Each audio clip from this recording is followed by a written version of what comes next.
Aqui uma coisa que se tornou evidente é que a refutação, ou na verdade, me perdoem, o desmerecimento desse texto, ele ficou no campo ético. Assim, não é ético um governo, tal como o Império Romano, fazer um recenseamento como aquele, dos habitantes terem que voltar para as suas origens. Ou seja, falar sobre questões de história, e olha que estamos falando de 2000 anos, e utilizar argumentos éticos, isso com certeza não pode ser levado em conta por um senso crítico. Por quê? Porque nós temos provas de que isso realmente aconteceu. E não só provas de que isso realmente aconteceu, mas como isso era comum em toda a parte do Império que era chamada Palestina. Bom, então como a refutação fica no campo ético, vamos refutar logo todo o argumento que realmente é feito para testar esse texto.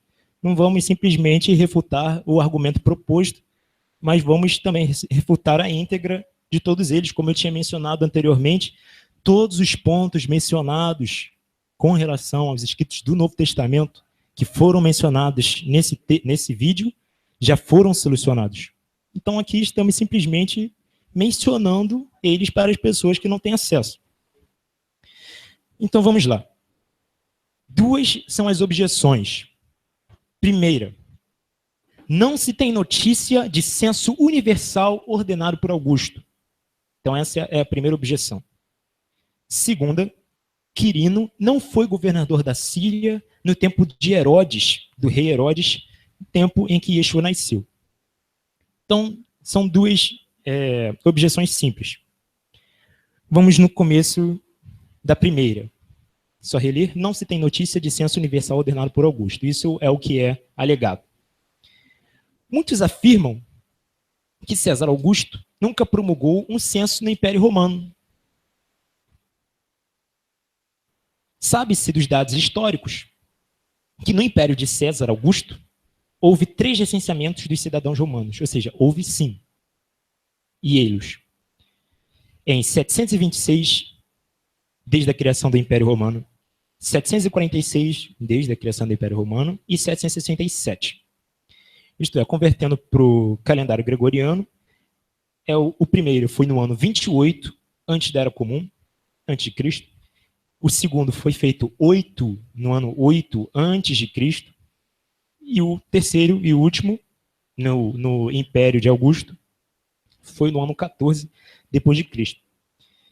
O que há de salientar que a diferença média de cada um desses recenseamentos foi de 20 anos. Ou seja, eram realmente para serem atestados dados estatísticos de crescimento de população, crescimento de armamento e tudo mais. Não foi simplesmente para cobrar impostos, como foi mencionado.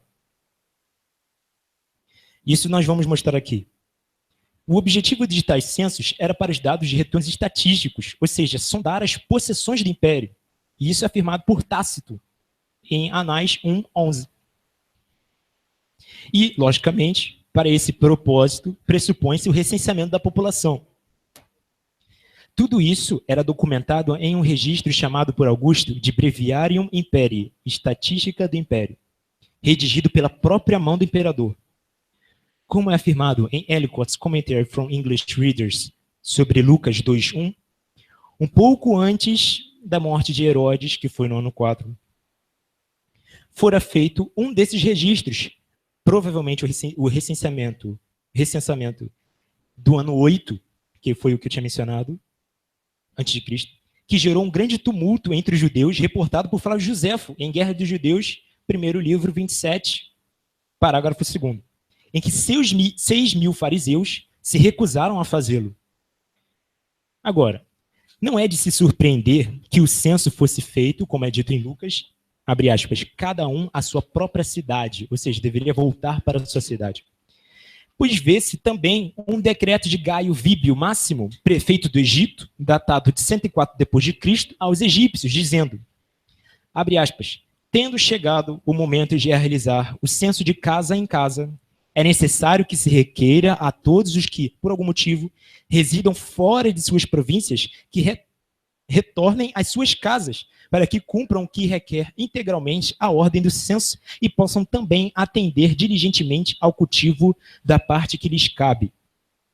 Esse texto se encontra em John McRae, Archaeology and the New Testament, publicado em 1991, página 155. E não apenas isto. Eis um texto do comentário da Bíblia, Cambridge Bible for Schools and Colleges, que diz, abre aspas, este método de inscrição foi uma concessão aos conceitos judaicos.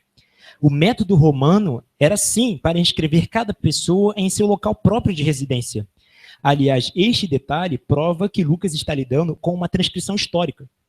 Ou seja, a região da Palestina, principalmente cuja maioria era judaica, o censo ele deveria ser feito de uma forma diferente que era feito em toda a parte do Império. Porque o estilo de vida ou a datação em que era feita das famílias era por tribos. Ou seja, não era onde a pessoa morava, mas era onde a família dela estava. Ou seja, onde era a cidade de origem daquela família, que era a forma que era usada da família patriarcal, que era feita na estrutura judaica. Ou seja, isso, pelo comentário da Cambridge Bible, o censo ele teve que ser adaptado para as regiões da Palestina justamente por conta desse motivo.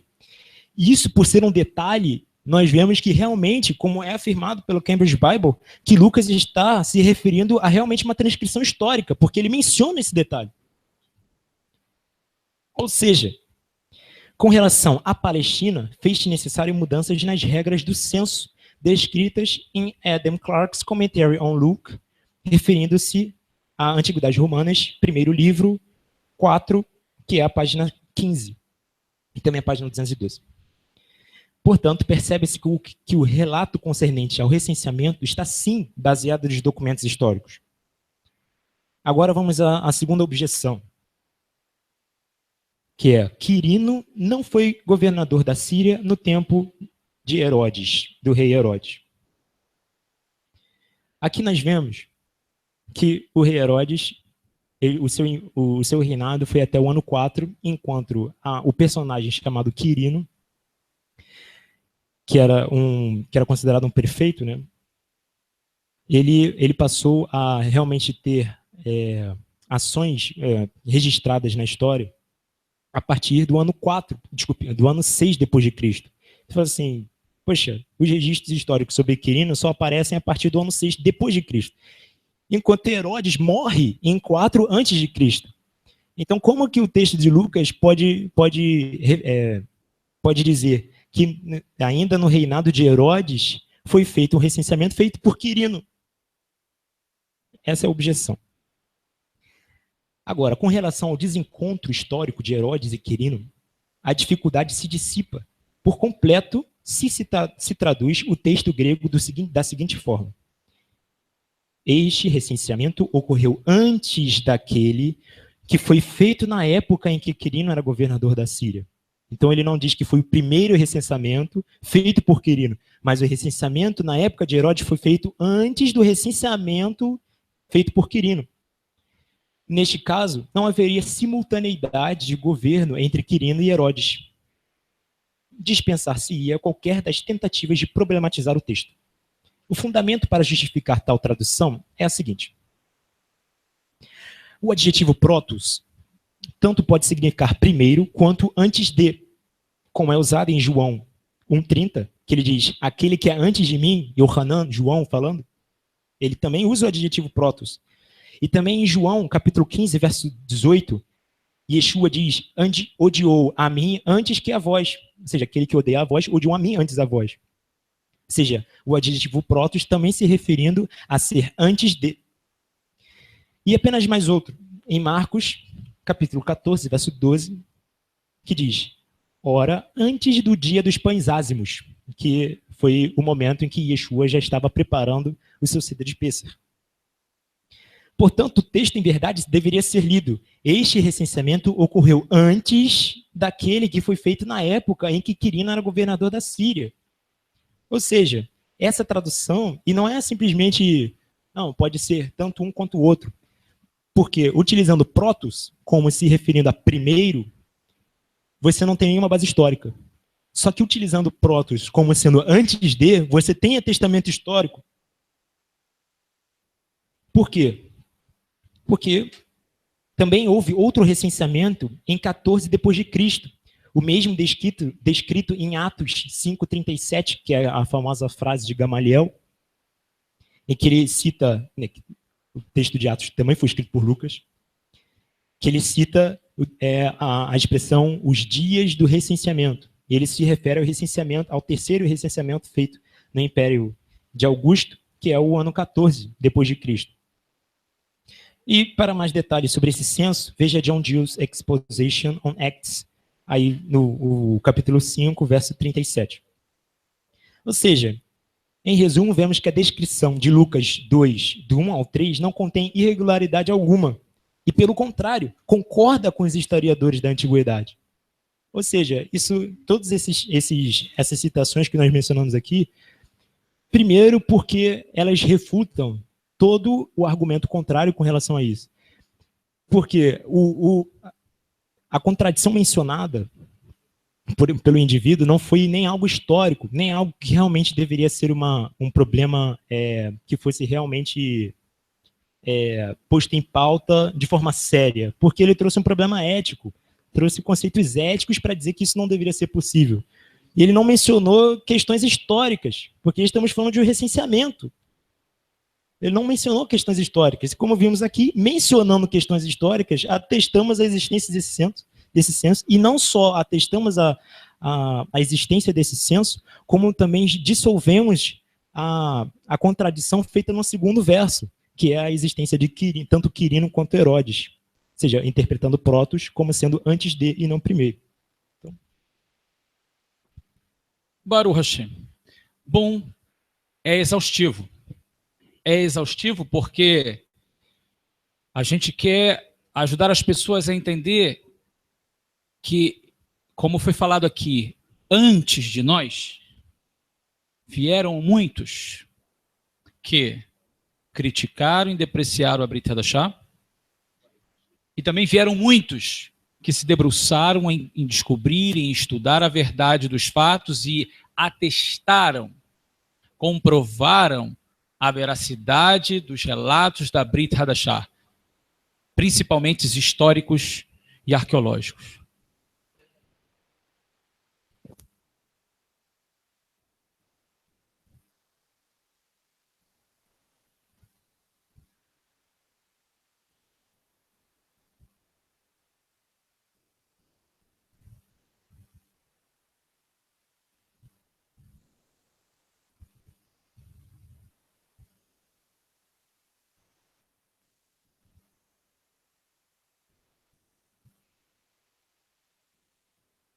Você compreenda. É exaustivo, mas é uma luta.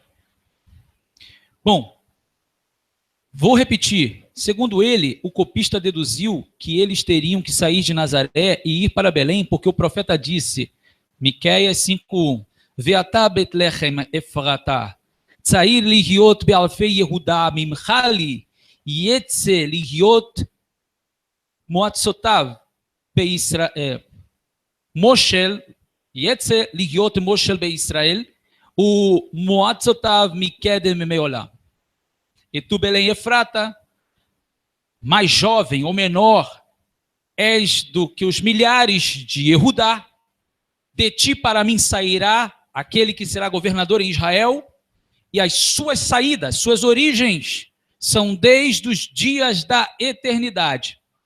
Foi dito no vídeo que está escrito no profeta Miqueias, e tu, Belém Efrata, menor ou mais jovem, és dos clãs de Yehudá.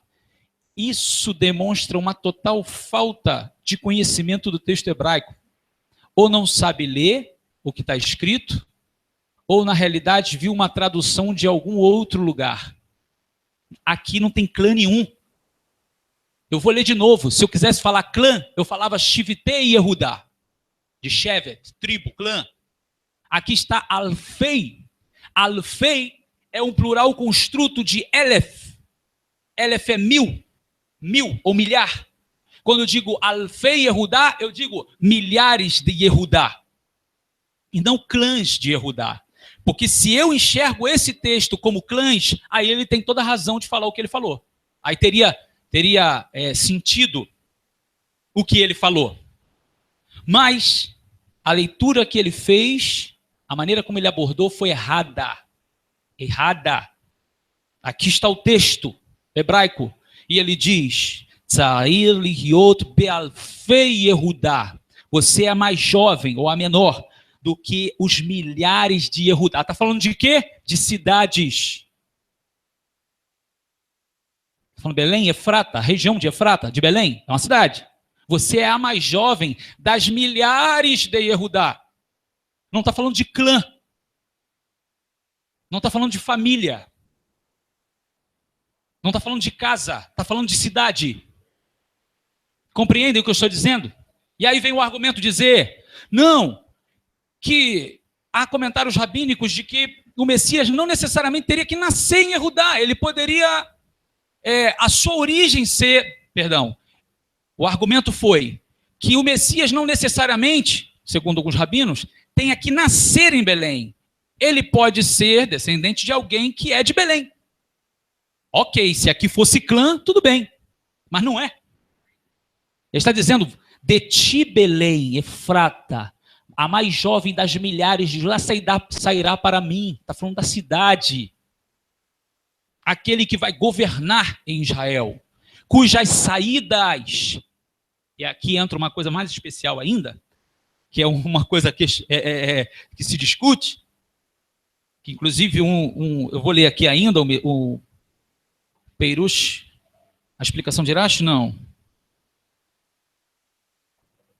Metzudat David, que vai falar, uma coisa é dizer Mikedem Mimei Olam, suas saídas são dos dias ou da antiguidade ou anterior ao Mimei Olam, dias da eternidade.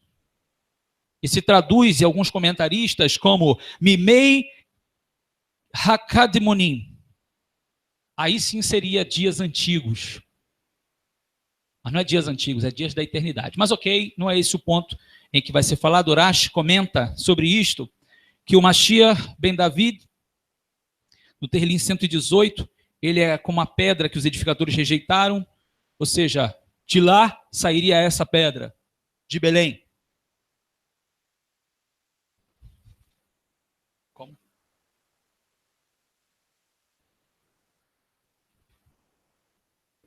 Assim, que Yeshua cumpriu a vinda do Mashiach sofredor, claro. Rav Malbim, em Beor Hamilot, sobre Miqueias 5:1. Vai Ramezu Lama Sheomer, Hazal, ou seja, fazem alegoria aos sábios, segundo ele aqui.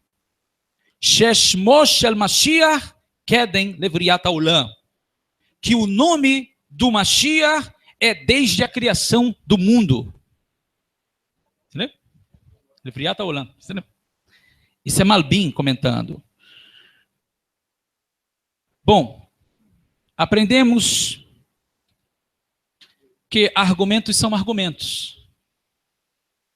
Mas vamos trabalhar em cima do que está escrito, né? Não somente superficialmente chegar, por isso eu disse que é uma covardia, porque é lançar uma coisa assim no vento e acabou. Aonde estão todas as explicações? Fora a introdução que fiz, de todo o material já exposto. Inclusive, boa parte do que falamos aqui já foi falado também. O outro ponto que foi abordado, e se vocês têm paciência, continuaremos a falar.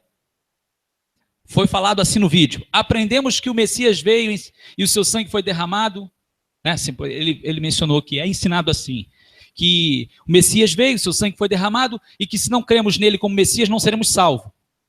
Isso são as palavras dele, no vídeo. Onde isso se baseia? Aí ele utiliza as palavras do Novo Testamento em Hebreus 9:22, no qual está escrito: Achen al-pi ha-Torah kimat hakol metohar b'dam, uvelo shefichat dam en bechilah. Porque quase todas as coisas são purificadas na Torá com sangue. Claro, tinha purificação com água e com outras coisas. Então, quase todas as coisas, segundo a Torá, pela Torá, ou seja, se purifica com sangue. Uvlo shefichat dam, e sem derramamento de sangue, em Mechilá. Não há perdão. Aí ele vai fazer a crítica. Qual é a crítica? De que isso é incoerente com a Torá. Por quê? Porque nós temos outras formas de expiação na Torá. Bom, a carta está dizendo que Uvlo shefichat dam em Mechilá. Sem derramamento de sangue, não há remissão de pecados, não há perdão. Não é isso que está escrito? Aí ele vai dizer, então está em contradição com a Torá, porque existe a oferta farinácea, ou seja, a oferta quando uma pessoa não podia dar um carneiro, dava pombinho. Não pode dar o pombinho, dá a oferta de minhá. Ok? E isso servia para expiação. Não vamos entrar nos pormenores de qual é o tipo de pecado, porque não era todo tipo de pecado. O Cohen Gadol Yehoshua, lá em Zacarias, quando estava diante de Adonai com as suas vestes sujas e Satanás o acusando, o Malar, o anjo que estava à sua mão direita, repreendeu a Satanás e então Adonai disse, troque as vestes dele. E foi trocada as vestes por umas vestes puras, ou seja, não precisou de derramamento de sangue.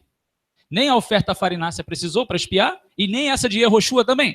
Ele mencionou também Moshe e a palavra. Recordam que o povo pecou, e daqui a pouco Moshe intercedeu, e aí perdoa este povo. E o Eterno disse, está perdoado conforme a tua palavra. Ou seja, não precisou de derramamento de sangue. E Yeshayahu e os serafins, foi a Haftará de hoje, quando ele disse, estou perdido, vou morrer. Meus olhos viram o rei, Adonai dos exércitos. Voou um serafim, tirou um pedaço do piso do trono do Eterno, voou, queimou os lábios dele e disse, com isto o teu pecado foi tirado e expiada a tua iniquidade. Não teve derramamento de sangue, ok? Aharon e o incensário. Lembra que os filhos de Israel por uma praga começou a ver e Moshe disse, corre lá com o incensário para fazer expiação entre os filhos de Israel, entre os vivos e os mortos. Recordam disso? Houve expiação, não precisou de derramamento de sangue. Davi e o seu pecado. Lembram de Davi? Seu pecado de adultério, assassinato, planejou a morte de Uria. E também Hashem disse, traspassado foi o teu pecado. Não precisou de derramamento de sangue. Claro, o filho morreu, mas esse é outro detalhe. Eu digo de sacrifício. E aí, as pessoas do vídeo falam assim, tá vendo? Por quê? Esse argumento foi utilizado para dizer no vídeo. Isso é um argumento para que a gente creia que Jesus derramou o seu sangue. E se nós não cremos no derramamento de sangue dele, nós não temos perdão de pecado. Esse foi o argumento levantado. Que a gente não precisa crer nesse derramamento de sangue, porque não é só sangue que faz expiação de pecado. Então, logo, o comentário da Brit Hadashah é uma falsidade, é uma mentira, porque não está coerente com a Torá. É isto que ele quis dizer, penso eu. Certo? Mas, volta à covardia. Fala do contexto do livro de Hebreus. O que o escritor, os Hebreus, está tratando é de Yom Kippur. Nos dias correntes, nós temos vários tipos de oferta para vários tipos de pecado. Mas o escritor, os Hebreus, está falando de Yom Kippur.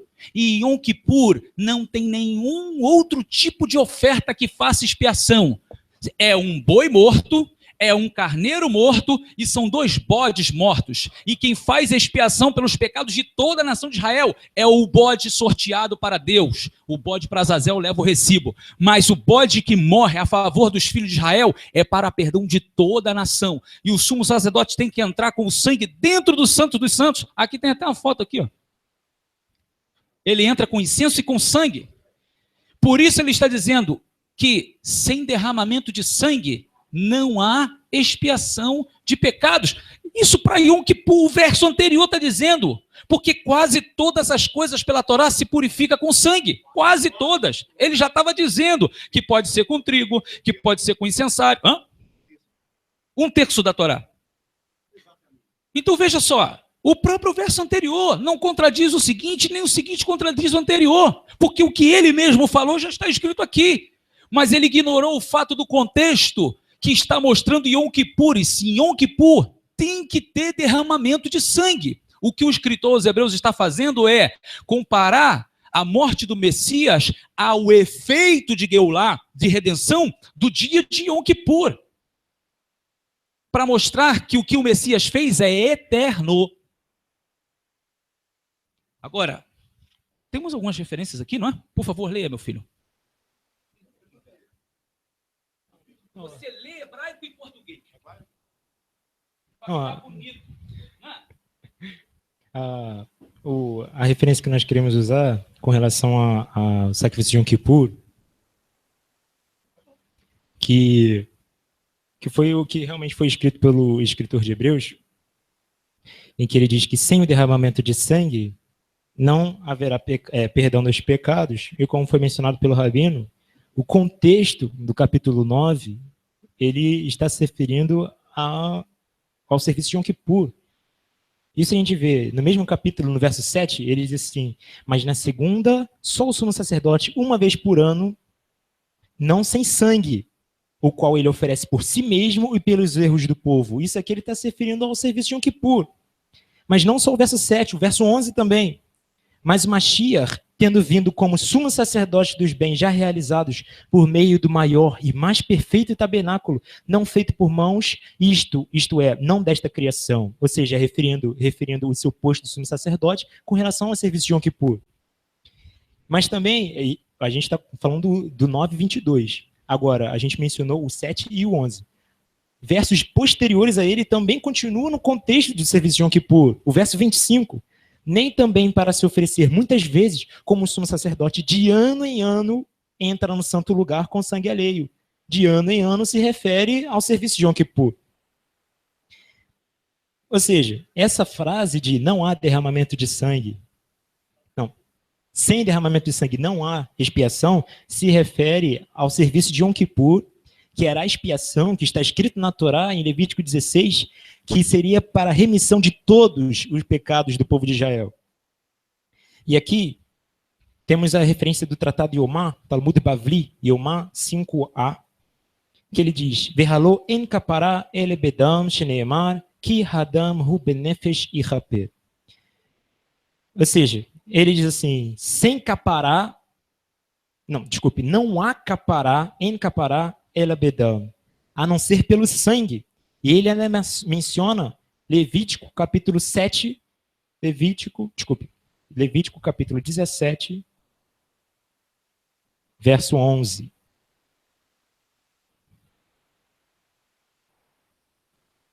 E que ele diz: porquanto é o sangue que faz a expiação em virtude da vida. Ou seja, não há capará sem derramamento de sangue. Isso está afirmado no Tratado de Yomá 5a. E ele usa o verso da Torá, em Levítico, capítulo 17, verso 11, que deixa bem claro: porquanto é o sangue que faz a expiação em virtude da vida.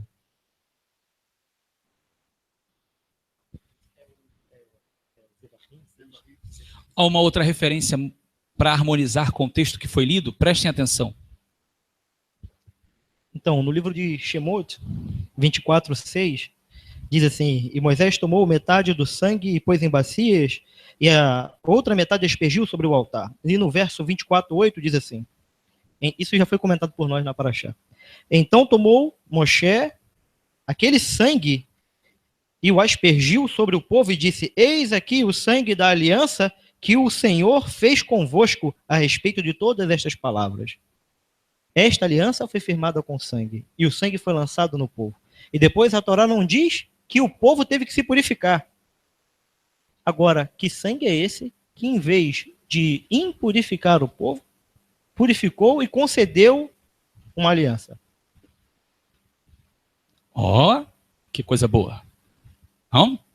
Essa pergunta, o sangue por si só, porque fala de morte, já impurifica. Mas este sangue traz purificação. A comparação com Yeshua é extraordinária. Sem derramamento de sangue não há expiação de pecados. No que diz respeito a esse grau de Geulá, de redenção.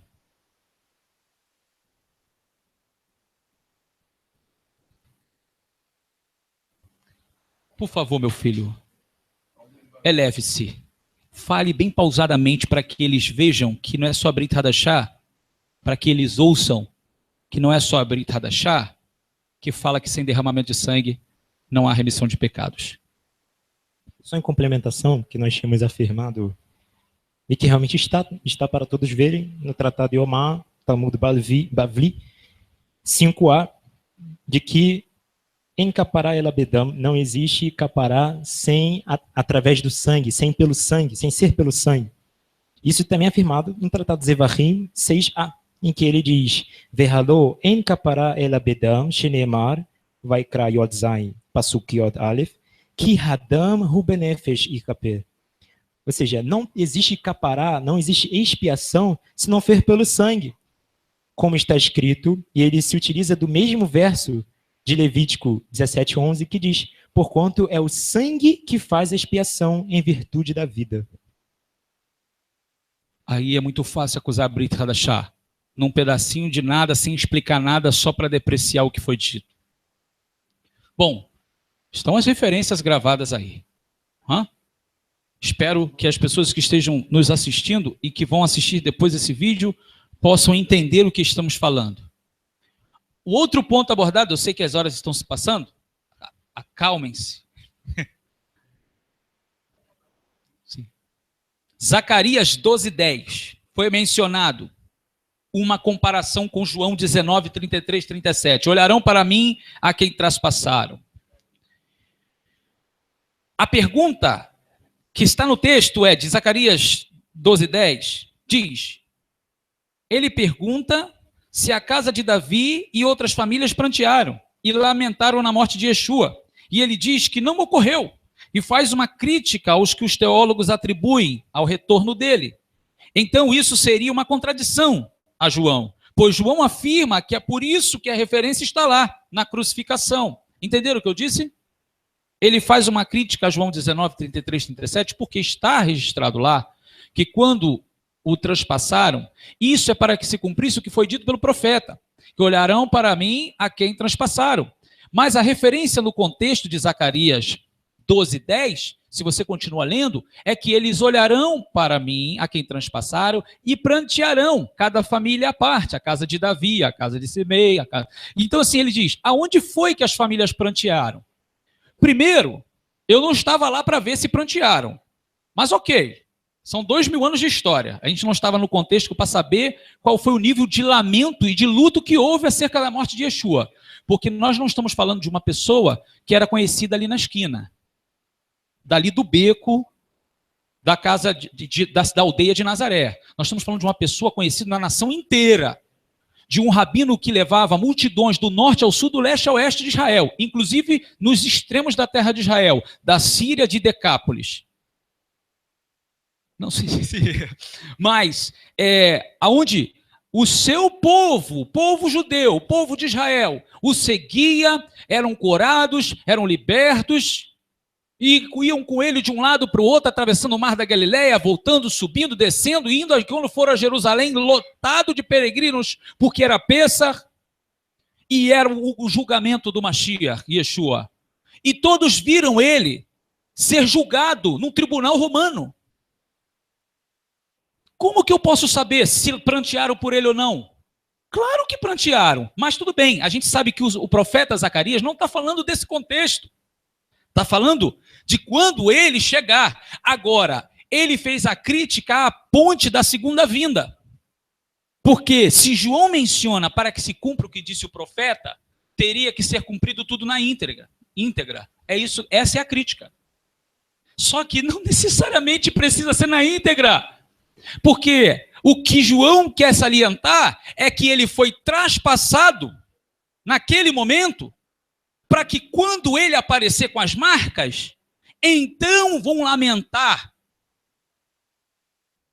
Claro que nós temos, entre um e o outro, nós temos inúmeros comentários acerca da ocultação do Mashiach. Poxa, se a gente for parar agora, a gente vai fazer até uma vigília aqui. Se for mencionar cada midrash, cada um que fala da ocultação do Mashiach, que ele vem, se oculta como Moshe, e depois ele aparece de novo. Agora, Mashiach chega aqui, é executado, traspassaram ele, Yohanan faz a ponte, falando, por que traspassaram ele? Para que se cumpra o que o profeta disse. Não vai se cumprir tudo na íntegra aqui. Aqui ele está mostrando que ele foi traspassado. Porque quando ele voltar, quando ele reaparecer a Israel, Israel olhará para ele a quem eles traspassaram. E vão lamentar por ele. Como chorarão, como alguém chora por um unigênito. Compreendem isso? Então, assim, se eu pego esse texto e quero fazer uma crítica, olha só como é que isso está fora de contexto. Então não poderia, está escrito lá da Caru, traspassaram. Nós acabamos de falar aqui que os midrashim, os textos, as comparações rabínicas, elas são cheias desse tipo de trabalho. Você vê uma coisa aqui e faz um paralelo, uma ponte com o que está lá. Agora, com os textos da Torá, dos profetas, e principalmente os comentários rabínicos, eu posso fazer isso, mas com a Brit Hadashah eu não posso. E agora vamos lembrar que os escritores são judeus. E os escritores sabem do que estão falando. A linguagem, por mais que nós tenhamos traduções gregas, a linguagem de quem está escrevendo é de uma pessoa que sabe o contexto e a cultura judaica. Ele sabe do que está falando. Ok. Então esse é o ponto em que a gente está falando sobre Zacarias 12:10 e fazendo a ponte com Yohanan. Aí, desse ponto, ele parte para outro.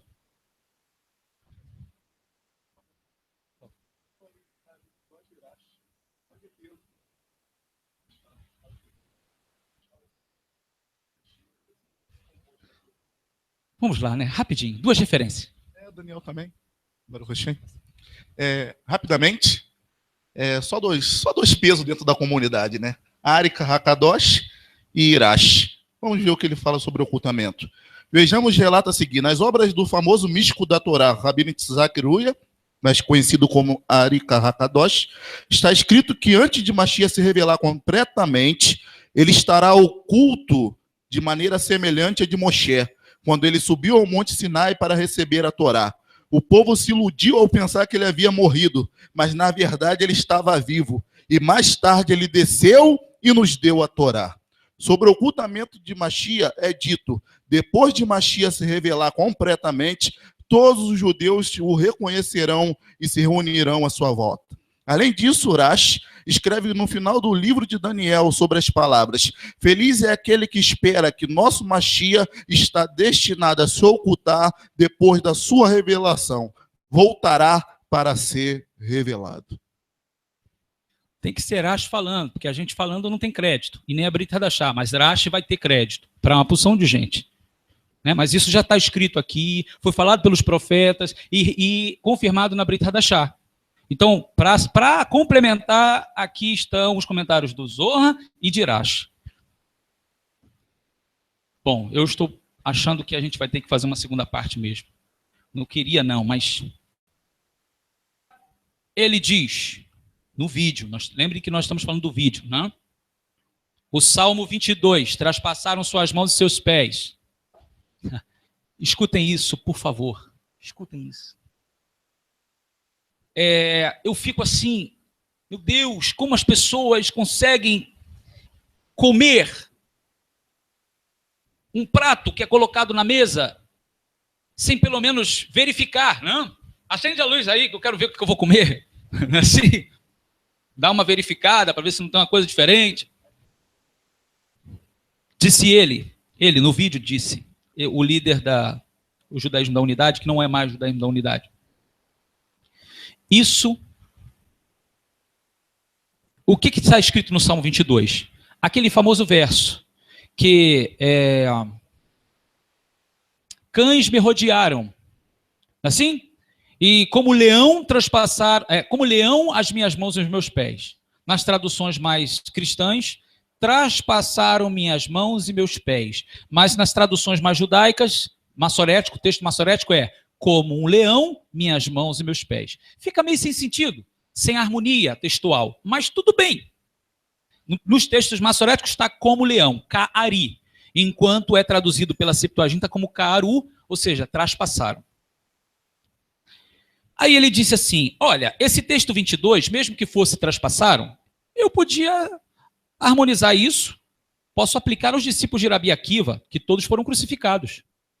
Tudo bem? Salmo 22 pode aplicar ele pode aplicar aos discípulos de Rabi Akiva, porque todos foram crucificados. Okay? Também posso aplicá-lo ao Holocausto, ou seja, a maneira como os filhos de Israel na Europa Oriental foram dizimados pelo nazismo. Okay? Você pode ver da maneira que você quiser. Agora, dizer o que o texto realmente quer dizer é outra história. Mas eu sinto dizer, isso é ele dizendo, não sou eu, ele dizendo, mas eu sinto dizer que a palavra traspassaram não existe. Ele disse. Não existe no hebraico bíblico. Ou seja, a expressão em hebraico karu não existe. O que existe é kari. Vamos a um pequeno dado histórico. Presta atenção. De fato, a Septuaginta, a mais antiga tradução judaica do Tanar, foi a primeira que traduziu o verso como leão, minhas mãos e meus pés, como furaram minhas mãos e meus pés, usando o verbo grego orukan. Presta atenção. Qual é a tradução da Torá mais antiga? A Septuaginta. Eu não posso descredibilizar a Septuaginta, porque quem escreveu a Septuaginta? Puxa, foram rabinos, ok? Não foram líderes cristãos, não. Foram rabinos. Inclusive, traduziram quase usando as mesmas palavras. Foi visto até como uma coisa espiritual, um milagre. Então, o que ele está dizendo aqui? O teor histórico. Que a Septuaginta é aquela que utilizou, quando chegou no verso, como leão, traduziu como furaram minhas mãos e meus pés. Porque o sentido é que se um leão morde a minha mão, vai dar um furo de um lado a outro, não é assim? Se um leão morde o meu pé, vai furar de um lado a outro, vai traspassar.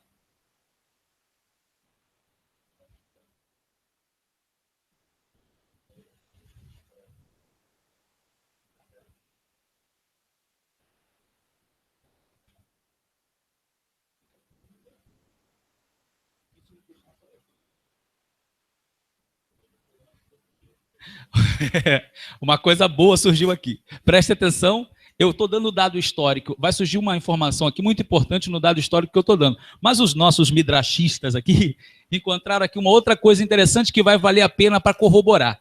Por favor. Está escrito aqui, ele fala Ka'ari está pontuado. Né? Então, muitas vezes, como o Shmuel ele falou, eles vão brincar com as letras. Como Yeshua vai dizer isso, o que está escrito e como você lê. E esta palavra vem da raiz kará. Kaf, resh, re. Kará, cavar, escavar, cavar através, cavar, perfurar. Ka'ari, entendeu? Kará, Ka'ari, aí é lido como um leão. O sentido continuou o mesmo, porque se um leão morde, ele está furando, ele está cavando, não é assim? Essa é a ideia. Então, só olhando para o dicionário ali, em relação à raiz da palavra, você já tem um sentido do que poderia se dizer com Ka'ari. Mas a ideia dos que querem contradizer, principalmente do vídeo em questão, é depreciar a tradução e dizer que a tradução transpassaram é um argumento cristão para poder encaixar Yeshua. Mas vamos aqui, não acabou aqui ainda. Depois, seguido da tradução siríaca do século II e do século III, mais tarde, usando a palavra bazu, ela utiliza o mesmo termo furaram.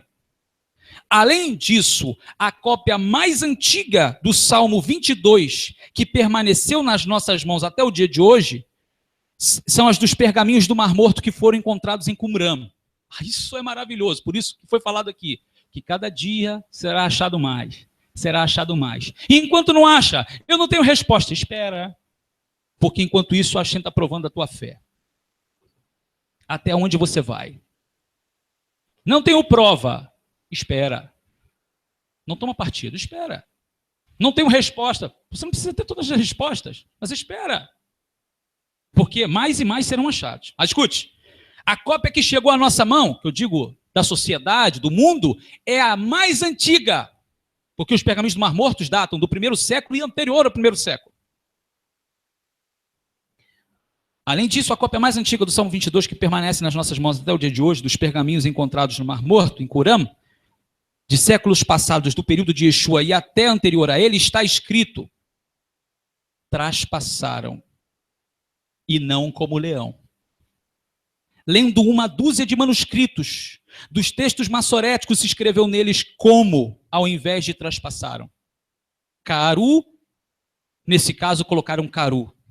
Assim, a mais antiga tradução judaica que temos hoje, da Septuaginta, traduz essa palavra como cari, como leão. E os manuscritos mais antigos encontrados no Mar Morto contêm a palavra caru e não cari. Isto é uma prova de que não é uma invenção cristã.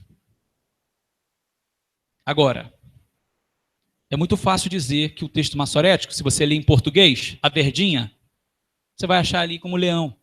E vai mais tradução judaica, porque são traduções do texto massorético, que foram cópias feitas também no período medieval e até anterior a ele. E aí você pensa assim, um coloca um ponto, tira outro, como uma midrash que foi falado aqui. Isso não acontece só no meio dos textos neotestamentários ou Novo Testamento, como quer dizer, não. Acontece nos textos judaicos também. Você vai abrir várias Torot que tem por aí, várias Torá, e você vai ver lá assim, no meio do texto da Torá, Queri, aliás, Ketiv, como está escrito, e Queri, como se lê. E a palavra não é pontuada, ou seja, ela não é vocalizada. E aí, eles te levam a ler o que poderia ser lido de uma forma, você lê de outra. Isso são possibilidades. Então, da mesma maneira como tem de um lado, tem do outro. Agora, quando se deseja depreciar, se faz de tudo para depreciar. E eu estou trazendo os dados históricos aqui. Bom, eu acho que... Eu estou achando muito, né? Ainda dá? Ainda dá. Atos 7, 14 e 16, essa parece ser a pior. Essa parece a pior. Porque no discurso de Estevão, diante do Sanhedrin, Estevão começa a falar, e ele diz que Abraão, que Jacó desceu ao Egito com 75 almas. Só que a Torá e outros textos da Torá diz que foram 70 almas. Aí chega mais à frente, parece que ele faz meio que uma lambança assim, dizendo que Abraão, eles morreram no Egito, foram sepultados no local que Abraão comprou dos filhos de Hamor, em Siquém. Oh, como assim? Abraão foi sepultado em Marquipela, em Hebron, e ele comprou por 400 ciclos de prata, em Hebron. Mas Estevão diz que Abraão comprou o lugar das mãos dos filhos de Hamor. Quem fez isso foi Jacó, quando chegou a Siquém. Parece que ele está fazendo uma miscelânea, parece. Aí como é? De quem é a culpa? Do copista. Por favor, abra aí. Atos 7, 14 ao 16, abra. Abra para você ver o que está escrito. Eu vou te dar um outro dado histórico aqui.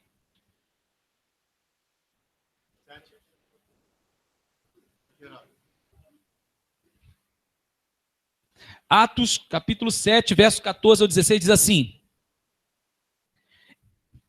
E Iosef então mandou buscar seu pai Jacó e todos os seus parentes, 75 pessoas. E Jacó desceu ao Egito. Ele morreu ali, bem como os nossos ancestrais. Seus corpos foram removidos para Siquém, Shechem, e colocados no túmulo que Abraão comprou da família de Hamor, por certa soma de dinheiro. Aí você pensa assim, ué, isso está errado. Porque quem comprou o campo lá das mãos de Hamor por 100 ciclos de prata foi Jacó, não foi Abraão. Abraão comprou a gruta de Marquipela lá no sul, em Hebron, por 400 ciclos de prata, aonde sepultou a sua esposa Sará e os outros nossos patriarcas foram sepultados lá. Essa é a culpa do copista. Mas escute a informação. Estudiosos, como, estou dando o nome, Avraham Spero e Jacobo Jeruel, e entre eles outros acreditam que Estevão era um samaritano. Mas não tem prova disso. A prova que temos é que todos os chamados diáconos do capítulo 6 de Atos têm nomes helênicos. É Estéfanos, é Filipos, é Nicanor, é Prócoro, todos eles de nome greco-romano. Não tem nenhum com nome hebreu. Aquila e outros que foram separados ali. Aí vamos falar de Estevão. Por que o nome dele é um nome helênico? Porque ele era um judeu helênico. Ok, ele era um judeu, mas helênico. E aí agora eles trazem uma possibilidade dele ser samaritano. Por quê? Vamos lá. Isso também explicaria o verso 16, no qual diz que Abraão foi sepultado em Shechem, já que isso também se deriva da tradição samaritana. Na pior das hipóteses, se Estevão se enganou por estar sob pressão, seus enganos seriam o que no judaísmo se conhece como Tauyot Betom Lev. Muita gente não sabe o que é isso. Enganos honestos. Isso no meio judaico é conhecido. 75 pessoas, enquanto a Torá diz 70. De acordo com a Septuaginta, é 75. E de acordo com o texto hebraico massorético, 70. Eu tenho Bereshit 46, 27 e Shemot 1, 5, que fala que foram 70. A Septuaginta dá o nome de 4 netos e 1 bisneto de Yosef. Estão entendendo o que eu estou dizendo? Ao passo que o texto massorético não menciona nomes. Eu tenho referências aqui, Jubileus, Testamentos dos 12 Patriarcas, uma Mechilta, Antiguidades Judaicas de Flávio Josefo, possivelmente também a tradição dos samaritanos. Veja, lembra da mulher samaritana? Ela disse assim: nossos pais adoraram neste monte, e vocês dizem que é em Jerusalém que se deve adorar. Até hoje, a tradição samaritana diz que Abraão, os patriarcas, estão sepultados em Siquém. Isso é dado histórico, você pode entrar, porque até hoje a comunidade de judeus samaritanos pratica um judaísmo totalmente diferente do judaísmo que tem hoje. Sacrificam cordeiros de Pêssar, com vestes levitas, com aquele chapeuzinho vermelho que eles usam, no norte de Israel. Fazem uma festa em Pêssar, com sacrifícios e tudo. A Torá samaritana, considerada na escrita uma das mais antigas, porque utiliza a escrita siríaca, aramaica antiga, que é uma dos melhores textos, segundo alguns gramáticos, que mantém informações que às vezes no texto massorético não tem. Então, assim, falar que isso foi um erro do copista é desconhecer o que até hoje é tradição na terra de Israel. Informação de que os judeus samaritanos, os judeus do norte, acreditavam que Abraão, Isaac e Jacó não foram sepultados em Hebron, e sim em Siquém. Estou falando do que está escrito, das informações. Agora é só pesquisar. Muito bem. Malaquias 4, 5 ao 6. Não se desesperem, essa vai ser a última. Apesar de que está acabando. Tá aí. Diz sobre Elias, Eliyahu Hanavi. No vídeo, ele disse que Elias saberá discernir o Mashiach. Ok. Em Mateus 11, do 1 ao 15, e Yeshua diz que João é Elias que haveria de vir. Não é assim que está escrito lá? E se quereis dar crédito, este é o Elias que havia de vir. Logo, então ele saberá discernir o Mashiach. Aí a primeira contradição que ele encontra e quer depreciar é essa. Quando João foi indagado, quem é você? Não sou o Messias. Então quem é você? Um Elias? Não. Um dos profetas? Também não. Quem é você? Uma voz que clama no deserto. Mas Yeshua disse que ele era o Elias. E quando vai perguntar a ele, ele diz que não. Olha aí a contradição.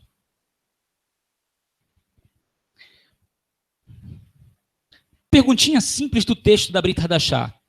João Batista, era João Batista ou era Elias? Yohanan, filho de Zacariah HaKohen, Ou ele era Eliarro Hanavi? O que está escrito na Brit Hadashah? Yohanan, filho de Zacariá Hacohen. Não é assim? Quando o Malach apareceu no Beit HaMikdash para Zacarias, ele disse, você vai colocar, sua mulher vai ter um filho. E você vai pôr o nome dele de Yohanan. Porque este sairá na virtude e na unção de Elias. E converterá o coração dos pais aos filhos, e você já conhece. Mas como é que o anjo mandou botar o nome dele? Yohanan. Mas ele sairá adiante de Adonai na virtude e no espírito de Elias. Ou seja, o mesmo tipo de autoridade. Qual é a ponte? Malaquias 4, 5, 6. Está escrito, eis que eu enviarei o meu profeta Elias antes que venha o grande e terrível dia de Adonai e ele converterá o coração dos pais aos filhos e dos filhos aos seus pais. Não é assim que está escrito lá? Agora, como que Yeshua diz? Ele é o Elias que havia de vir. E daqui a pouco, tu és Elias? Eu não. Primeiro João está respondendo certo. Você é Elias? Eu não. Mas olha para João e vê seu serviço, seu ministério. Foi parecido com quem? Aí eu vou lançar a mão agora do que os próprios rabinos dizem. Óbvio, Mashiach vem, são dois Mashiach. Mashiach ben Yosef e Mashiach ben Davi, certo? Logo, se existem dois, terão que ter dois Elias. Se são duas vindas, terão que ter dois Elias. Eu estou falando que os rabinos vão falar de Mashiach ben Davi, precedido por Elias, e Mashiach ben Yosef, precedido de Elias, e Mashiach ben Davi, precedido de Elias. Porque se Mashiach vem duas vezes, ou se são dois Mashiachs, tem que ter dois Elias, porque Hashem disse, antes que venha o grande e terrível dia de Adonai, eu enviarei meu profeta Elias. Aí pensa comigo, o Mashiach veio, Mashiach e Yeshua. Quem apareceu? Apareceu um homem, um Cohen, que veio na virtude e na unção de Eliarro. Ok? Mas esse é o grande e terrível dia de Adonai? Não. Quando é que é o grande e terrível dia de Adonai? Quando o Mashiach vem para estabelecer o governo. Quando, antes que ele chegue, quem vai aparecer no cenário? Eliarro Hanavi, testificado pelo Sefer Hitgalut, Apocalipse, onde fala de duas testemunhas, que são os filhos do óleo, Binei Haitzhar, que está escrito em Zacarias.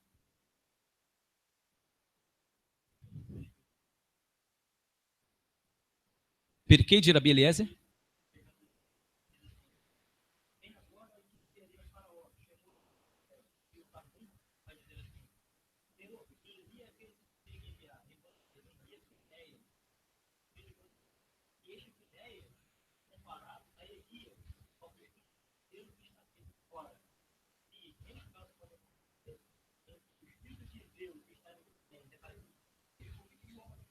Então repete tudo de novo.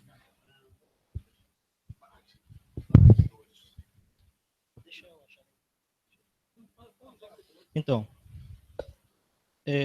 em Shemot 3:10, consta no Pirkei de Rabi Eliezer, depois vamos dar a referência, diz assim, vem agora e eu te enviarei a Faraó para que tires o meu povo, os filhos de Israel, do Egito.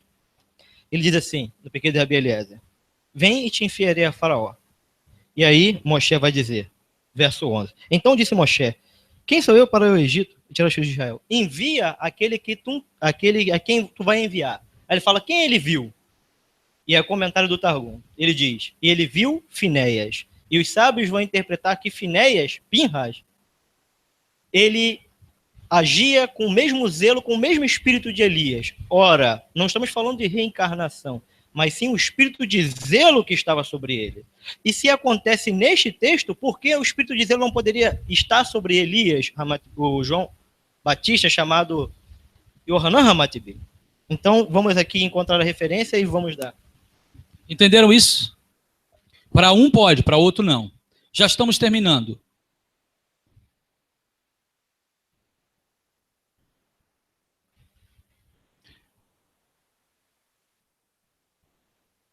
A outra crítica em relação a João não ter certeza se Yeshua era o Messias. Assim, vai lá, servos, João estava preso. Pergunta para ele se é ele mesmo ou devemos esperar outro. Não é assim?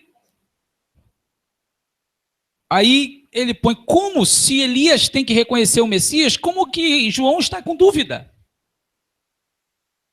Aí, é verdade, parece que João é doente, né? Proclamou Jesus Messias e Yeshua é o Messias, daqui a pouco ele, será que é mesmo? Ou então se está interpretando de má vontade naquilo que deseja. Para algumas coisas se busca comentários e comentários, para outras não precisa, porque o desejo é depreciar. Agora veja esse comentário. A expressão aquele que haveria de vir expressa a vinda de quem? Essa é a pergunta de João. Do Messias, certo? Qual foi a expressão que Yohanan disse quando viu Yeshua vindo para o Jordão? Eis. Segundo a expressão do profeta Isaías, na qual Yeshua leu na sinagoga, ele diz que o Espírito de Adonai está sobre mim, me ungiu para pregar boas novas, aí você conhece, né? Até que chega assim, anunciar o ano aceitável de Adonai e o dia da vingança do nosso Deus. Opa! Então ele vem anunciar boas novas, mas ao mesmo tempo, ele também virá para estabelecer o dia da vingança do nosso Deus. Só que Yeshua lá na sinagoga, a leitura é feita até o ano aceitável de Adonai. Ele não menciona o dia da vingança. Por quê? Porque esse não é o momento da vingança. Mas ok, quando ele está vindo, Yohanan olhou, eis o Cordeiro de Deus que tira o pecado do mundo. O que é isso? Boa nova, certo? Então ele identificou Yeshua como o Messias que vem para redimir Israel. Só que a pergunta dele, segundo o comentário, é codificada. Ele está querendo perguntar para Yeshua, é nesse tempo que você vai estabelecer o Malhut? É nesse tempo que você vai trazer a vingança do nosso Deus? Ou devemos esperar uma outra pessoa para fazer isso? Compreende? Ok, pode ser uma forçação de barra, mas vamos ver o que vem à frente. Yeshua, nesse tempo, está descrito, Mateus 8, 49, 9, 30, Yeshua não queria revelar sua identidade. O tempo todo, quando curava, falava, não fala para ninguém, não fala para ninguém, não revele a ninguém agora. Não é assim? Porque ele não era aquele momento. Porque qual é o momento em que o Mashiach seria revelado como Mashiach? Preste atenção. Yeshua está o tempo todo andando, anunciando boa nova, falando de Torá, curando paralítico, curando cego, limpando leproso, ressuscitando morto. Mas ele não chega, olha, eu sou o Messias, cheguei. Faça um cartaz, o Messias chegou. As pessoas falavam e ele anunciava. 3 vezes ele anuncia que ele é o Messias para 3 tipos de pessoa. Primeiro, para uma mulher samaritana, só ele e ela. Quando o Messias vier, nos anunciará tudo. Sou eu que falo contigo. Em particular. No templo, ele curou um homem no tanque de Betesda, no tanque de Siloé, quando foi lavar, e disse, crês no Filho do Homem? Quem é, Senhor, para que eu creia? Está diante de você. O Messias. E outra no Sanhedrin, quando foi julgado por Caifás. Ele disse, você é o Filho do Deus vivo? Messias, filho de... sou eu, e vocês verão o Filho do Homem vindo nas nuvens do céu com poder e grandeza. Só 3 vezes, em todos os evangelhos, chamados evangelhos, que falam da história, Yeshua falou isso. Mas qual é o dia que ele seria revelado a Israel como Messias? Qual foi o dia? Não. Não. Quando ele estava aqui, qual foi o dia que ele foi revelado como Messias? Não. Quando ele entrou em Jerusalém no jumentinho. A profecia de Zacarias 9:9. Quando toda Jerusalém viu ele vindo com uma multidão junto, disseram, Hosanas ao filho de Davi. Baruch rabá beshem Adonai. Bendito é o que vem em nome de Adonai. E ele entrou recebendo esse elogio. Aonde todos reverenciavam e todos proclamaram ele Mashiach de Israel. 1 semana antes dele ser morto. Então, não era para ele ser revelado antes. Não era para ele dizer assim, olha, eu sou o Messias. Olha, isso é uma rebelião. Ele era um rabino. Não estou dizendo que ele não é o Messias, vocês estão entendendo, né? Não era propósito falar antes. Ele tinha que primeiro mostrar com obras. Ele tinha que ser reconhecido sem falar. E no momento certo, quando não tem mais dúvida, esse é o Messias. Aí ele chega e entra triunfalmente em Jerusalém. E todos, é verdade, é ele, Zacarias falou. E tem todo um histórico de milagres. Que milagres? Porque ele era um curandeiro? Porque ele era um feiticeiro? Não! 6, são contados 6 na tradição judaica. 6 milagres messiânicos. São 6 fortes milagres dentro dos profetas que vamos se dar para identificar o Messias. E eu vou listar para vocês. Sabe o que Yeshua fez? Yeshua disse para os discípulos de João, venham comigo. Yeshua começou a curar. Curou cego, leproso, ressuscitou morto. Depois que ele fez uma porção de milagres, ele chegou para eles e disse, vai, anuncia João. Os cegos veem, os surdos ouvem, os paralíticos andam, os mortos ressuscitam, e aos pobres é anunciado o reino, o Malhut. Eles entendem. Quando chegou para João, João entendeu que o seu momento não era para estabelecer uma Ruth. Aquilo que ele havia falado do cordeiro, isso era o que Mashiach ia fazer. Mashiach Yeshua. Segura aí. 6 sinais messiânicos, faria cegos enxergar, Isaías 29, 18. Faria aleijados andar, Isaías 35, 6 e 61, 1. Purificaria os leprosos, Isaías 61, 1 em diante. Faria os surdos ouvir, Isaías 29, 18. Ressuscitaria os mortos, implícito em Isaías 11, de 1 a 2, mas não tão especificado. Traria boas novas aos pobres, Isaías 61, do 1 ao 2. Então, quando o Yeshua dá a resposta, ele também dá codificada para eles. Ele não quer dizer assim, eu sou o Messias, vai, diz a João. Diga para ele que os surdos ouvem, os cegos veem. E ele começa a listar os milagres messiânicos. Quando isso chegou ao ouvido de João, João, é ele. Mas esse é o momento da Geulah, não leumi, não nacional. Mas o Mashiach vem para fazer expiação. João morre e não vê mais o que vai acontecer na história. Mas fazer isto que está sendo feito em relação a Yeshua, pegando pontos isolados, aí fala assim, que isso aqui a gente pode fazer direto com os textos rabínicos, mas na Brit Hadashah não pode. Não é? Porque não pode, tem que ser literal. Se não for literal, é enxerto. O problema é com o copista. Bom, vão ficar aqui, não vai dar, senão a gente vai ficar aqui 5 pontos para nós falarmos depois, mas a maior parte do que eu queria falar eu falei, embora eu quero falar tudo, mas